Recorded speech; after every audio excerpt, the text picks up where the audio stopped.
Hi, this video is two things.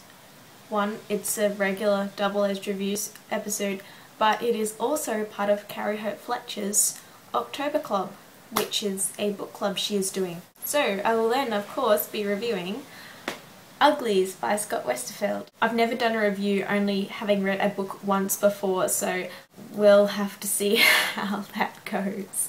Uglies is a dystopian novel, and the concept behind it is that at the age of 16 everyone has an operation to become pretty, which is this plastic surgery kind of thing that would make everyone look the same. So I guess you could liken it to books like Delirium by Lauren Oliver, and Carrie likened it to The Hunger Games, which I can definitely see similarities there. I really enjoyed it, and I would definitely recommend it to anyone who likes dystopian or who just wants to get into the genre and doesn't want to read The Hunger Games just because that's what the hype is about. So I listened to it on audiobook. What a surprise. To be honest, it was not the best audiobook I have listened to, and I knew this before I purchased it. Like, I read the reviews and I listened to the sample, and I knew I was not going to fall in love with the narration. The reason I still purchased it on audiobook is because I knew I would not be able to read the physical copy in time to do this for the first week of the October Club, and even now I'm a few days behind. So there's nothing wrong with the narrator, she does a great job. It's just, I think, just a different type of voice, like maybe a younger sounding voice, someone who sounds like Emma Galvin, Alexandra Adonetto, that type of narrator. I guess I just like those people in general. Like, I like their narration, so obviously I want them to do every book. But yeah, as it went on, it really was not a problem. Just, it made it hard to get into the story. So yeah, the narration was good, but it wasn't like, oh my god, excellent, like I am with Emma Galvin. So yeah. So yeah, if you can read the hard copy instead of the audiobook, I would recommend that. Actually, I would not recommend the audiobook unless you are like me and had wanted to read it in a certain time and would not have time to read the other one. I feel bad, like I always feel bad seeing negative stuff. And okay, and in saying that, I'm not sure what else I should say before we get to the spoiler part. Yeah, okay. Should we do spoilers? Yeah, I think we should do spoilers. This is the part where I'm about to talk spoilers, so favourite the video and come back and watch it after you have read the book, if you haven't read the book, because you'll get spoiled, and spoilers are evil, and yeah. Okay. Yeah. That's it.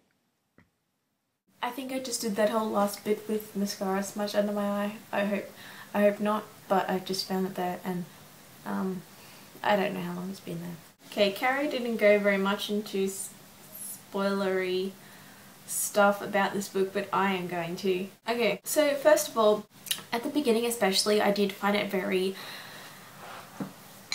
cliched and kind of tired sounding, like all the stuff about, I don't know, just all the stuff about the, you know, the metaphor of pretty and ugly, and I don't know, maybe it was just that it took me a little bit to get into the book, because once I was into it, it was great, but like for most of the book I was just kind of like, yeah, okay. The thing about this book is it actually makes you question yourself and what you think. A part of me actually kind of, in a literary sense, really liked the idea of everybody being pretty. And so for a lot of the book I actually wanted Tally and Shay to become pretty, and then I thought that they were going to do like a rebel thing from inside the city, like do that, but like part of me wanted them to get the operation first and then rebel, because I liked the idea of, in my head, all these perfect people, like then imagining the scenes with all these people being perfect. So I'm not sure what that says about me, probably nothing good, but that's just how I felt.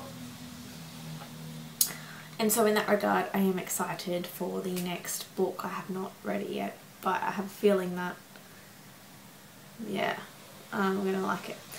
So, okay, in saying that, as it went on and blah blah and Tally and David got that whole thing together, I actually, you know, stepped back and was like, yeah, okay. And I think it was also the language used in the book, like they keep saying how ugly they were, so I was probably imagining the characters uglier than what they actually were. Like they actually probably looked quite normal.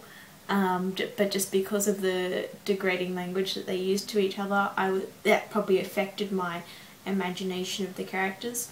And so that as I kept reading and we learned more about what the characters looked like, and they weren't just described by their flaws, they were described by their good attributes. And then I was actually like, oh yeah, okay, you know. And when Tally said she didn't want David to turn pretty, I was like, no, I don't want him to turn pretty either. So I guess throughout the book I kind of went through a bit of a thing. Yeah, because I did like the concept of everyone all pretty and... Okay, so I can understand totally why Tally did what she did. I was totally behind her the whole time. Never did I not like her. I liked her for the whole book.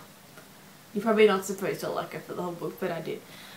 Which is really rare for me. Normally I do not like it when it is a female heroine and a female main character. Normally they annoy me to death, and I prefer the male characters, but I really liked Tally.